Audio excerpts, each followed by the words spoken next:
Friends welcome to my channel. இன்றைக்கி பார்த்தீங்க அப்படின்னா நம்ம வந்து ஒரு நல்ல ஒரு இன்ஃபர்மேட்டிவான வீடியோ தான். நான் வந்து எனக்கு தெரிஞ்சதை உங்களுக்கு சொல்லணும் அப்படின்ட்டு தான் இந்த வீடியோவே எடுக்கிறேன். ஆக்சுவலி நம்ம வந்து எதுக்காக நாடு விட்டு நாடு வந்திருக்கோம், நம்மெல்லாம் இந்தியா குடிமக்கள்கள் அப்படின்னு சொல்கிறோம். இந்தியாவில் ஏன் நம்ம வந்து ஃபேமிலி கமிட்மெண்ட்ஸ் நிறைய இருக்குது, ஃபினான்ஷியல் ப்ராப்ளம்ஸ் இருக்குது.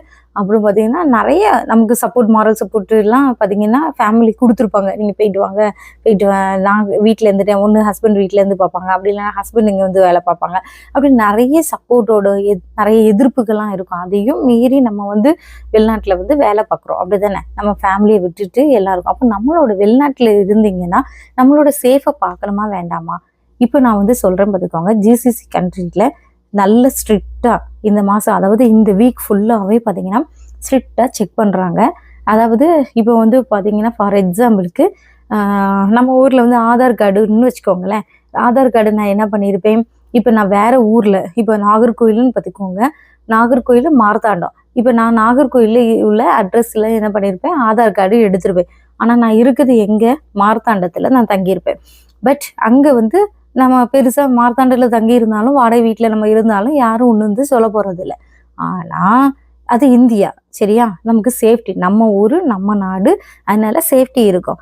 பட் இங்கே பார்த்தீங்க அப்படின்னா, இப்போ ஃபார் எக்ஸாம்பிளுக்கு நீங்கள் ரியாத்தில் தான் இருக்கீங்க, சரியா? ரியாத்தில் இருந்துட்டு அட்ரஸ் ப்ரூஃப் எல்லாம் எங்கே இருக்குது, ரியாத்தில். சம்திங் ஏதோ ஒரு வேலை விஷயமாக, இல்லாட்டா உங்களுக்கு ஆஃபர் ஏதாவது வேறு ஜாப் வந்து நீங்கள் ட்ரான்ஸ்ஃபர் பண்ணிப்பீங்க. அந்த டைமில் நீங்கள் என்ன இருக்கும், வேறு அக்கமடேஷனுக்கு மாறிட்டீங்க. அப்போ அட்ரஸ் எங்கே இருக்குது, மாறிட்டு. அப்போ இங்கே செக் பண்ணுறாங்களா இல்லையா? ஜிசிசி கண்ட்ரியில் இப்போ ரொம்ப குறிப்பாக பார்த்தீங்கன்னா குவைத்தில், நான் இப்போ கொஞ்ச நேரத்துக்கு முன்னால் கூட என் ஃப்ரெண்டுகிட்ட பேசிகிட்டு இருந்தேன். அப்போ அவங்க வந்து சொன்னாங்க நல்ல செக்கின்னு. அதாவது நம்ம விசா புதுசாக வந்தவங்க எல்லாருமே சிவில் ஐடியில், இப்போ நான் ஃபர்வானியாவில் தான் இருந்தேன்னா ஃபர்வானி அட்ரஸில் தான் என்னோடய சிவில் ஐடி இருக்கும். பட் நான் இருக்கிறது மங்காஃபில் என்னோட ஹாஸ்பிட்டலில். நான் இப்போ ஹாஸ்பிட்டல் நர்ஸாக இருந்துச்சுன்னா, இல்லை இன்ஜினியரோ யாரோ ஒரு பொசிஷனில் இருக்கீங்க. ஆனால் விசா, அதாவது அந்த அட்ரஸ் ப்ரூஃப் இருக்குது ஃபர்வானி, ஆனால் நம்ம ஸ்டே பண்ணுறது மங்கா. போலீஸ் வந்து செக் பண்ண வரும்போது கரெக்டாக இப்போ பார்க்குறது என்னென்னா, சிவில் ஐடியில் என்ன அட்ரஸ் நீங்கள் கொடுத்துருக்கீங்களோ அந்த அட்ரஸை தான் பார்க்குறாங்க. நீங்கள் மங்காஃபில் இருக்கீங்க, அந்த அட்ரஸ்ஸு கிடையாது. நீங்கள் உங்கள் ஃபர்வானி அட்ரஸில் தான் நீங்கள் ஸ்டே பண்ணணும். நீங்கள் மங்காஃபில் இல்லை, அல்லட்டா நீங்கள் என்ன பண்ணியிருக்கணும், நம்ம வந்து அட்ரஸ் வந்து சேஞ்ச் பண்ணிடணும், இம்மீடியட்டாக சேஞ்ச் பண்ணணும். அப்படி இல்லைன்னா பயங்கரமாக செக்கின்னு பார்த்துக்கோங்க. இது வந்து நம்ம ஊர் கிடையாது. நல்லா சேஃபாக இருங்க தான் சொல்லுவேன். அதே மாதிரி எல்லா குவைத்து மட்டும் இல்லை, ஒமான், கத்தார், அதுக்கப்புறம் பார்த்திங்கன்னா அபுதாபி, துபாய், எல்லா இடத்துலையும் இப்போ செக்கின்ஸ்லாம் இருக்குது. ஸோ நிறைய இன்ஃபர்மேஷன் வந்துகிட்டே இருக்குது. என்ன கத்தாரில் இருக்க என் ஃப்ரெண்டு சொல்லிகிட்டே இருக்கிறான், அங்கேயும் செக்கின் நிறைய வருது. நிறைய நர்சஸ்லாம் இப்போ வந்து பார்த்திங்கன்னா அங்கேருந்து உள்ள நர்சஸ்லாம் படித்து வரனால நிறைய பேர் வந்து வெளியேறிட்டே இருக்கிறாங்க. நிறைய இன்ஃபர்மேஷன் ஒவ்வொருத்தவங்களும், எனக்கு வந்து பார்த்திங்கன்னா எம்எஸ்சி குரூப்ஸ்ன்னு சொல்லிட்டு நாங்கள்லாம் ஒரு ஃப்ரெண்ட்ஸாக இருக்கிறோம். ஸோ நமக்கு வந்து இன்ஃபர்மேஷன் ஏதாவது ஒரு மூலமாக சொல்லிகிட்டே இருப்பாங்க, இப்படிலாம் செக்கின் இருக்குது அப்படின்னு. சவுதி அரேபியாலும் அதே மாதிரி தான். நம்ம வெளியே போகும்போது கண்டிப்பாக இப்போ ஷாப்பிங்கே போகிறீங்க அப்படின்னா, என்கிட்ட தான் ஒரு காப்பி இருக்குல்ல ஃபோனில் அப்படின்னு நினச்சிட்டு போகாதீங்க. அவங்க இப்போ கேட்குறது ஒரிஜினல் இக்கமா ஐடி கேட்குறாங்க. உங்கள் வேர் இஸ் யுவர் இக்கமான்னு. நான் இப்போ 2-3 நாளைக்கு முன்னால் கூட இன்ஸ்டாகிராமில் பார்த்தேன், ஒரு டிரைவர், அதாவது டாக்ஸி டிரைவர், அவர்கிட்ட லைசன்ஸ் இருக்கா, டிரைவிங் லைசன்ஸ் இருக்கா, இக்கமா இருக்கா, எல்லாமே செக் பண்ணுறாங்க. அதெல்லாம் இப்போ பார்த்தீங்கன்னா வேற ஒருத்தவங்களோட வண்டி, ஆனால் லைசன்ஸ் என்னோடது வச்சு ஓட்டினாலும் அதுவும் பிரச்சனை தானே. ஸோ உங்களோட வண்டியாக இருக்கணும். அப்படி இல்லைன்னா அதுக்குள்ளே பெர்மிட்டு, ஒர்க் பெர்மிட்டு, வண்டியோட பெர்மிட்டு, நம்ம சர்டிஃபிகேட்ஸ் என்னென்ன இருக்கோ எல்லா பேப்பர்ஸும் நம்ம கையில் இருக்கணும். வெளியே போகும்போது சேஃபாக போங்க, அதுதான் நான் சொல்ல போகிறேன். நம்ம பிள்ளைங்க வந்து எங்கேயுமே மாட்டிடக்கூடாது, அதுதான் என்னோட நோக்கம்.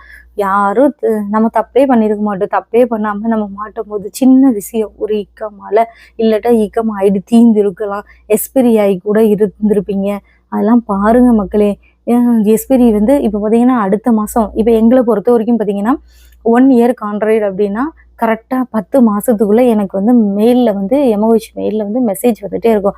இவர் அக்காமா இஸ் ரினியூவல் பண்ணுன்னு வந்துட்டே நமக்கு அப்டேட் கொடுத்துட்டு, அதுமாதிரி கான்ட்ராக்டும் இந்த டேட்டுக்குள்ளே ஃபினிஷ் ஆகும் போது 3 மந்த்ஸ் முன்னாடியே என்னது கான்ட்ராக்ட் எங்களுக்கு அப்டேட்லாம் வந்துட்டு இருக்கனால நம்ம கண்டிப்பாக என்ன பண்ணணும், ஊருக்கு போகும்போது வேலிடாக 6 மாதத்துக்கு முன்னால், அதாவது இப்போ வந்து ஜனவரியில் நான் ஊருக்கு போகிறேன் அப்படின்னா கண்டிப்பாக எனக்கு வந்து ஒரு 10 ஜனவரியில் நான் வந்து ரினியூ பண்ணிட்டு ஜூன், ஜூலை, ஆகஸ்ட் அந்த 10 மந்த்ஸ் கம்ப்ளீட்டாக இருந்தால் தான் நான் ஊருக்கு போக முடியும்.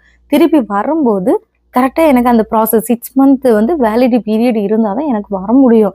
எல்லாமே செக் பண்ணுறாங்க மக்களே. எல்லாம் கையில் வச்சுக்கோங்க. ட்ராவல் பண்ணும்போது ப்ராப்ளம்ஸ் எதுவும் வராமல் பார்த்துக்கோங்க. சேஃபாக இருங்க.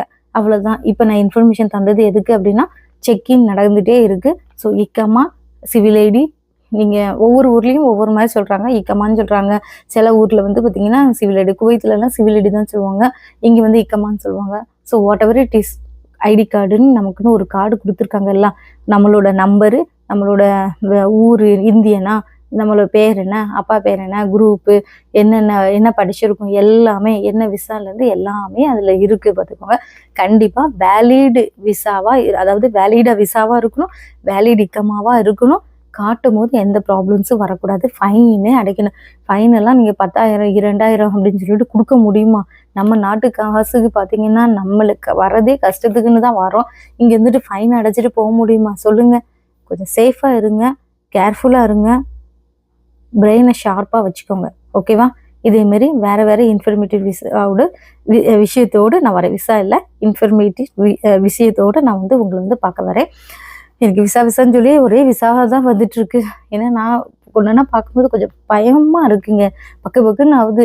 அங்கே பார்த்தா தமிழ்காரனை பிடிச்சிருக்காங்க, மலையாளிஸை பிடிச்சிருக்காங்க. எல்லாமே நம்ம இந்திய பிள்ளைங்கம்மா, இந்தியர் குடிமக்கள்.